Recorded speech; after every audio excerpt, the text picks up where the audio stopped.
Years ago, it took a lot longer to get dental implants in your mouth because of the healing time that was required.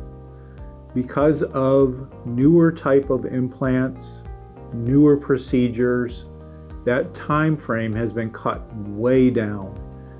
It is possible to place an implant in the mouth along with a restoration on top of it within a single visit.